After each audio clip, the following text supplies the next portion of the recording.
To questions to the Prime Minister. And we start with question 1 from Anna McMorran. Question number 1, Mr. Speaker. Mr. Speaker, this morning I had meetings with ministerial colleagues and others in addition to my duties in this House. I shall have further such meetings later today. Anna McMorran. Thank you, Mr. Speaker. I am shocked and angered at workers in UK clothing factories like Boohoo being paid a mere £3.50 an hour and being forced to work in totally unacceptable conditions. In the 21st century, there must be no room for exploitation and modern slavery. We must call time on fast fashion for the sake of people and our planet. So my question is simple, Mr. Speaker. What will the Prime Minister do about it? Mr. Speaker, first of all, it's this Conservative government that set up laws against modern slavery. It's this Conservative government that massively increased the living wage, not only instituted the living wage, but massively increased it. And we would hope that it would be the Labour Mayor of Leicester who would stand up for the interests of the workforce in his community, and that's what we will do. We're heading to the shadows of Lichfield Cathedral with Michael Fabricant. Michael Fabricant. Thank you, Mr. Speaker. And it's not just the 800-year-old Lichfield Cathedral that we have. We've also got the beautiful leafy lanes, wonderful restaurants and bars. But I tell you what we also have, and that is the Lichfield Garrick, which is a major theatre in the area, the Hub at St Mary's. And so what I'd like to know is this. I welcome the £1.7 billion grant that's being given to support our theatres and performing artists. But are we going to see any of it at all outside of the West End and here in Lichfield? Minister. Mr. Speaker, I thank my right honourable friend. I can tell him that Lichfield has been at the centre of our cultural life since Dr. Johnson and David Garrick made their famous walk and ride from Lichfield to London in the 18th century, and will continue to be so. And we are working closely with Arts Council England to support and develop the projects that I know are so dear to his heart. Present to Leader of the Opposition with the Right Honourable Keir Starmer. Thank you, Mr. Speaker. On Monday, when asked why care home deaths had been so high, the Prime Minister said, and I quote, "Too many care homes didn't really follow the procedures in the way that they could have." That's caused huge offence to frontline care workers. It's now been 48 hours. Will the Prime Minister apologise to care workers? I'm grateful to the right honourable gentleman, and the last thing I want to do is to blame care workers for what has happened, or for any of them to think that I was blaming them, because they worked hard, incredibly hard throughout this crisis, looking after some of the most vulnerable people in our country and doing an outstanding job. And as he knows, tragically, 257 of them have lost their lives. And when it comes to taking blame, I take full responsibility for what has happened. But the one thing that nobody knew early on during this pandemic was that the virus was being passed asymptomatically from person to person in the way that it is. And that's why the guidance and the procedures changed. And it's thanks to the hard work of care workers that we've now got incidents down in our care homes, outbreaks down in our care homes to the lowest level since the crisis began. That's thanks to our care workers, and I pay tribute to them. Mr. Speaker, that's not an apology, and it just won't wash. The Prime Minister said, his words, too many care homes didn't really follow the procedures in the way that they could have. It was clear what he was saying, and the Prime Minister must understand just how raw this is for many people on the front line and for those, Mr. Speaker, who've lost loved ones. I quote Mark Adams, who runs a social care charity, who spoke yesterday. He said this: "You've got 1.6 million social care workers going into work to protect our parents, our grandparents, our children, putting their own health and potentially lives at risk. And then, to get perhaps the most senior man in the country turning round and blaming them on what has been an absolute travesty of leadership from the government, I just think it's appalling." They're his words. Ask the Prime Minister again, will he apologise to care workers, yes or no? Speaker, he keeps saying that I blamed or tried to blame care workers, and that is simply not the case. The reality is that we now know things about the way a coronavirus is passed from person to person without symptoms that we just didn't know. That's why we instituted the Care Home Action Plan on April the 15th. That's why we changed the procedures. And perhaps he did know that it was being transmitted asymptomatically. I didn't hear it at the time. Perhaps Captain Hindsight would like to tell us whether he knew that it was being transmitted asymptomatically. Of course, it was necessary to change our procedures. I want to thank our care workers for what they have done, and this government will continue to invest massively in our care homes, in our care workers. And by the way, it's this government that put up, as I said just now, this government that put up the living wage by record amounts. And that is something that we can do directly to help every care worker in the country. Keir Starmer. By refusing to apologise, the Prime Minister rubs salt into the wounds of the very people that he stood at his front door and clapped. The Prime Minister and the Health Secretary must be the only people left in the country who think that they put a protective ring around care homes. Those on the front line know that that wasn't the case. I quote one care home manager from ITN News yesterday. She said this: "I'm absolutely livid at the fact that he says we didn't follow the procedures, because the care assistants, the nurses, everyone in the care home have worked so hard, and then he's got the audacity to blame us." Her words. What would the Prime Minister like to say to that care home manager?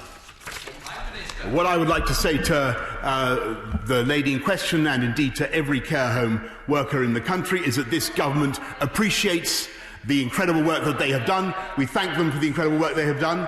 And let me say further that we will invest in our care homes and we will reform the care home sector. And I hope, by the way, Mr. Speaker, that we'll do it on the basis of cross-party consensus and get a lasting solution to the problems in our care homes and the difficulties many people face in funding the cost of their old age. That's what we want to do. That's what this government is pledged to do after 30 years of inaction, and I hope that he will join us in doing it.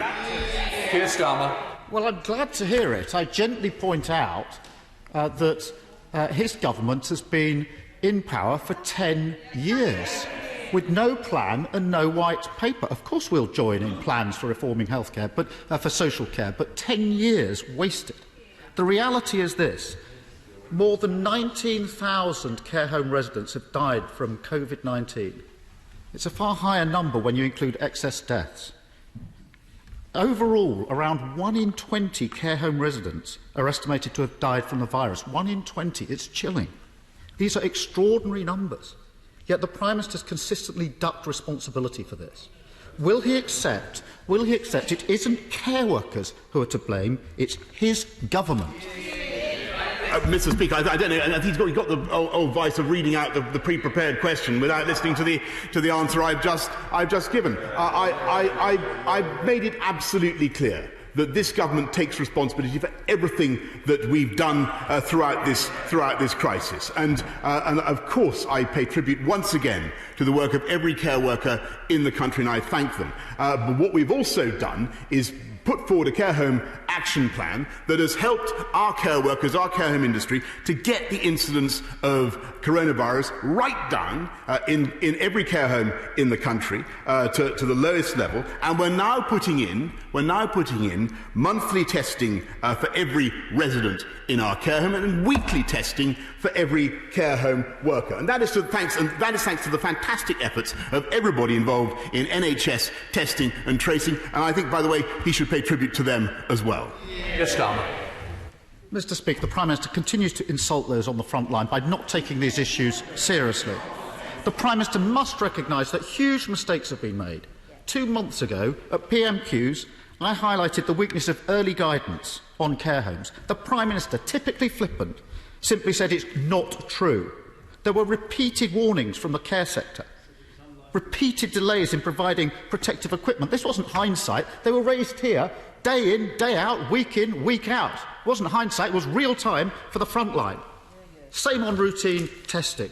And the decision to discharge 25,000 people to care homes without tests was clearly a mistake. Will the Prime Minister simply accept that his government was just too slow to act on care homes? Full stop.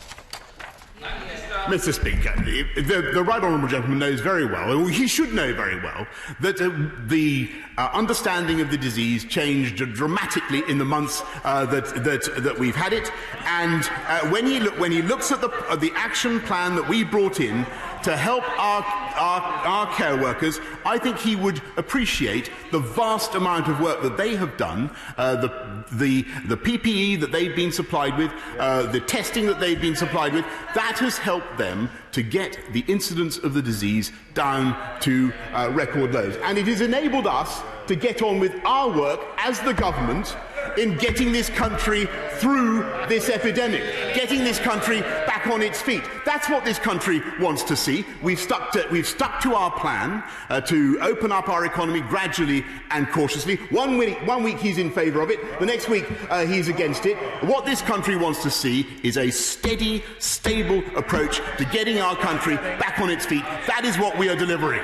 5 minutes. Finally, Mr. Speaker, to add further insult to injury, there are reports this morning that the government is to remove free hospital parking for NHS workers in England.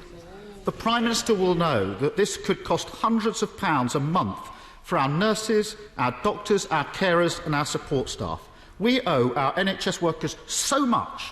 We all clap for them. We should be rewarding them, not making it more expensive to go to work. The Prime Minister must know this is wrong. Will he reconsider and rule it out? Mr. Speaker, the hospital car parks are free for NHS staff for this pandemic. They're free now, and we are going to get on with our manifesto commitment to make them free for patients who need them as well. And the House will know that that was never the case under the Labour government. Neither for staff, nor for patients, May I respectfully suggest that he takes his latest bandwagon and parks it free somewhere else, Mr. Speaker. One week he's backing us, the next week he's not. One week he's in favour of a tax on wealth and tax on homes. The next week he tries to tiptoe away from it. We know how it works. He takes one brief one week, one brief the next. He's consistent only in his opportunism, whereas we get on with our agenda. Build for jobs, and the House will hear more about it shortly, Mr. Speaker. Thank you, Mr. Speaker. Mr. Speaker, my well-known and much-loved constituent, Alan Young, died of cancer last year, having been cared for at Myton Hospice in Warwick. And I'm sure the Prime Minister will remember the very moving letter that he received from Alan's brave 9-year-old son, Tommy, which Tommy read out on local radio, praising Myton for looking after his dad and asking for them to receive support. Now, the government's providing £200 million per quarter for hospices during the current emergency, so it's very clear that the Prime Minister appreciates their work. And will he join me, Tommy, his brother Shay and his mum Kelly in thanking Myton and all hospices across the country for the invaluable care they provide to people like Alan? Mr. Speaker, I do indeed remember that, and I know the thoughts and sympathies of the whole House will be with Alan and his family. I would like to join Tommy and Shay and Kelly and indeed my honourable friend in thanking all hospices for the incredible work that they do. Let's head to Scotland to visit the leader of the SNP, Ian Blackford. Thank you, Mr. Speaker, and I'm sure you, the Prime Minister, and indeed the whole House will want to join me in marking Srebrenica Memorial Day, which takes place this Saturday and for the first time happening online. We should never forget the terrible genocide that took place 25 years ago. And can I associate myself with the concerns about Tory hospital parking charges? The SNP government abolished them in Scotland 12 years ago, and I would urge the Tory government to do the same, so NHS workers and patients will not be penalised. Mr. Speaker, 3.8 million people across the United Kingdom could face unemployment when the furlough scheme ends. The job retention scheme has been a lifeline to millions, yet we could see progress unravel as the scheme ends. Millions of people could potentially find themselves out of work, struggling to pay bills and to put food on the table. Will the Prime Minister commit today to extending the furlough scheme? People must not lose their jobs because the Tories refuse to act. Mr. Speaker, I think most people looking at what has happened in the UK over the last 3 or 4 months around the world have been overwhelmingly impressed by the way that we, as a government, have put our arms around people. £164 billion invested in jobs, in incomes, in supporting people. It's been a massive, massive effort. I think, Mr. Speaker, and I know that a lot of people in this House would agree with me, I think that you cannot go on forever with a furlough scheme that keeps employees in suspended animation in the way that it does. We need to get our economy moving again. That's what I think the people of this country want to see in a sustainable and cautious way. And I would just remind him, I'm sure he's constantly saying this, I just remind him that the reason the job retention scheme has worked, the furlough scheme has worked, is because of the power and the efficiency of the UK Treasury. It's the UK government that has funded the furlough scheme, and 4.8 billion, I should say, in Barnett consequentials to Scotland alone. I'm sure he doesn't hesitate to remind his colleagues of that. We return to Scotland again with Ian Blackford. I'm sure he'll reappear. Mr. Speaker, of course, it's about the future, and it's about making sure that people can be protected. Just this week, we've seen Spain look to extend their furlough scheme into 2021. Research has shown that prematurely ending the job retention scheme risks higher unemployment and weaker productivity, with a potential loss of up to £50 billion to GDP. The Resolution Foundation are calling for £3 to £5 billion to be spent on extending furlough payments for the hardest hit sectors, and the TUC are warning of the effect of ending the furlough scheme early would have people that are shielding in difficulties. Mr. Speaker, this is about not throwing away the benefits that we have accrued. The Prime Minister seems intent on sinking the lifeboat that has been keeping so many people afloat. If the Prime Minister will not extend the furlough scheme, will he give Scotland the powers so we can do it ourselves? Minister. Mr. Speaker, I think I've answered the right honourable gentleman's question already, but because I believe it's absolutely essential that we not only invest in our people and protect them from the effects of this epidemic, as we have done, a huge expenditure, quite rightly, but it's also essential that we get the economy moving, including in Scotland, and I hope he supports that objective as well. Thank you, Mr. Speaker. Does the Prime Minister agree with me and my constituents that calls from some in this House for a raid on homes, pensions and savings would hammer hard-working families and undermine Britain's economic recovery? Absolutely right, Mr. Speaker, and I've been amazed to hear that Labour are proposing to bring forward a wealth tax, a tax on homes. New leader, same old Labour policies. Exactly what this country doesn't need. What we need is investment in people. We need investment in their wages, increasing the living wage, taking this country forward. We want a tax. They want a tax. We want jobs. Let's head to Northern Ireland with Colm Eastwood. Colm Eastwood. Thank you, Mr. Speaker. Given the devastating impact of Brexit on my constituency and the decades of underinvestment and neglect by successive British governments, will the Prime Minister agree to work with the Northern Ireland Executive to ensure a free port area is developed in Derry to try to address that long-term economic imbalance? And will he agree to meet with me and a delegation from the city to progress this project? I note the paradox, Mr. Speaker, that the honourable gentleman wants a free port in Londonderry, which is something that can only be achieved by Brexit, by the way. But I'm more than happy to study the plans that he proposes, and we'll see what we can do to take it forward. Sir Geoffrey Clifton-Brown. Mr. Speaker, the coronavirus has hit young people in work and those about to enter the jobs market particularly hard. Would my right honourable friend therefore continue to build on his excellent package of announcements so far, so that our young people have hope and encouragement for the very best prospects to the start of their working life? Absolutely, Mr. Speaker. I thank my right honourable friend. We want young people to have the self-confidence and the experience of work to keep learning on the job and to get the jobs that they need. And if you'll wait just a few minutes, he'll be hearing rather more from my right honourable friend, the Chancellor, about that very matter. Let us return to Scotland and drop in on Angela Crawley. Angela Crawley. Thank you, Mr. Speaker. Hundreds of my constituents have been excluded from the furlough scheme or support for self-employed due to gaps in the legislation. Barriers to this support include real-time information cut-off dates and the 50% cap on non-trading income. The government's solution to these constituents is to take out loans, which for many is untenable and will lead to unemployment and bankruptcy. Will the Prime Minister commit to widening access to these schemes for the many people left behind?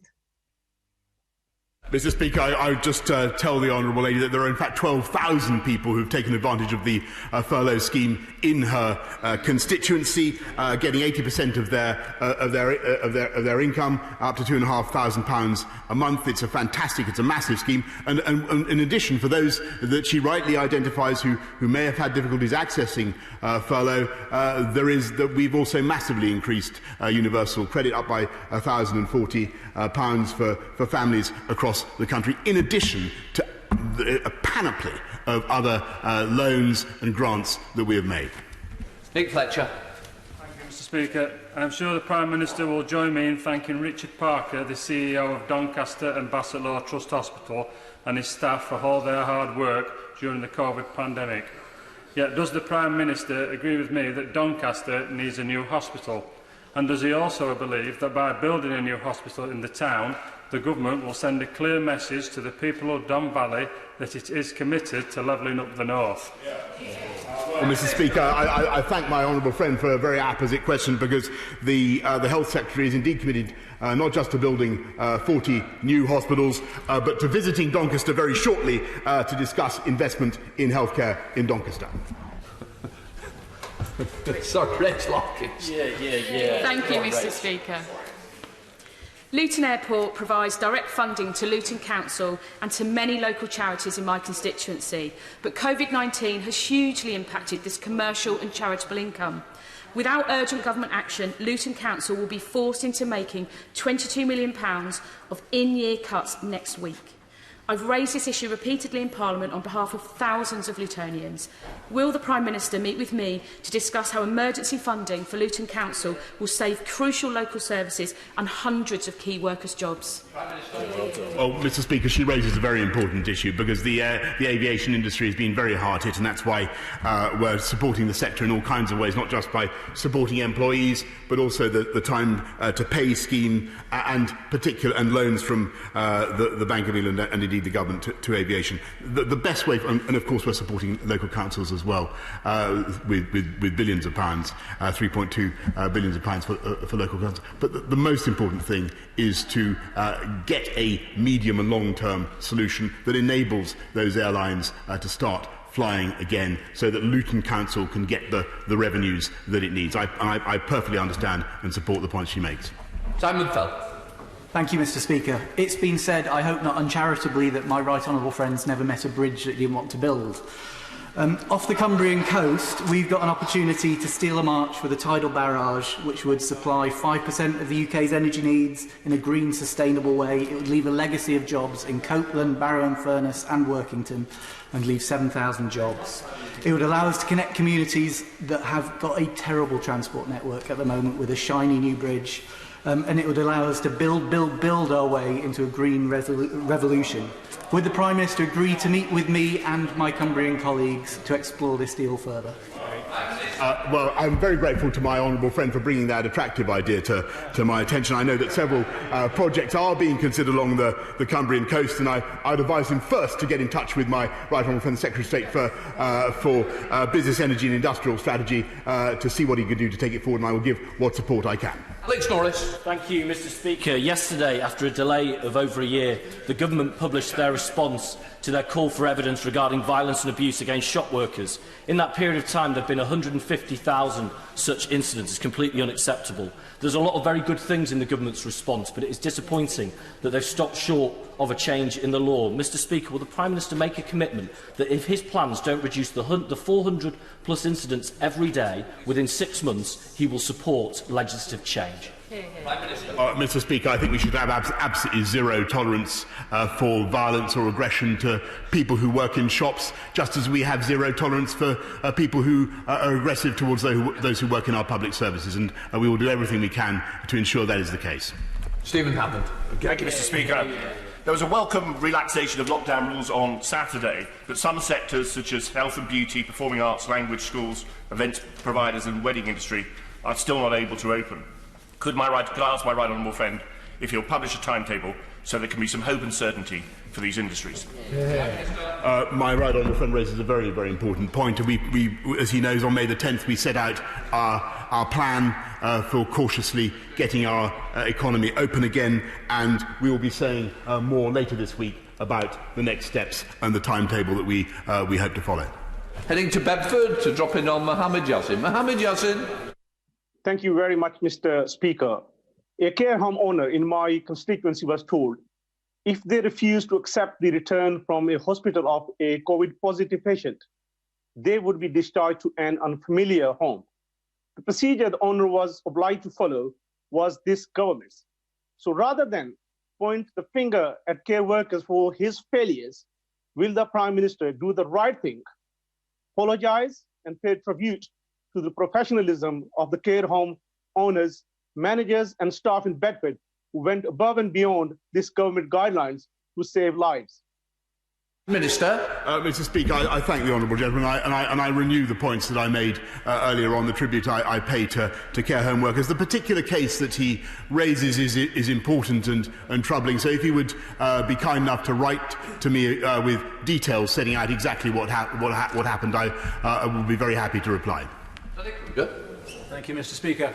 We've seen the most amazing upsurge in community spirit in this country, with hundreds of, thousands and millions of people coming together to support their neighbours. Does my right honourable friend agree that we need to sustain this community spirit into the future, and that means supporting the social infrastructure of local places like libraries and youth clubs and community businesses, and it also means Whitehall giving away power so that finally local communities can take back control? Well, I thank my honourable friend for everything that he's done to champion the voluntary sector community spirit over many years, and I've followed his campaigns with interest and with support, and I do think there is now an opportunity to build on the way the nation came together during the COVID crisis and to deliver even more of the kind of projects that he wants, and we will certainly be putting our support behind those types of community initiatives. Thank you, Mr Speaker. 230,000 renters are going to be at risk of homelessness or eviction as we emerge from lockdown. Will the Prime Minister urgently today lay legislation so that cross-party we can support those people at risk of homelessness before we break up for the summer recess? Prime Minister? Well, I'm grateful to the honourable lady, and she's right to draw attention to one of the most remarkable features of the COVID crisis, which was the way the country and the government were able to help thousands and thousands of homeless people to find accommodation. And we saw in other countries where they were less fortunate, there were, I'm afraid, serious epidemics amongst the homeless. Thankfully, we have so far avoided that. And we are taking forward plans with Dame Louise Casey, with my honourable friend, the Secretary of State for Communities and Local Government.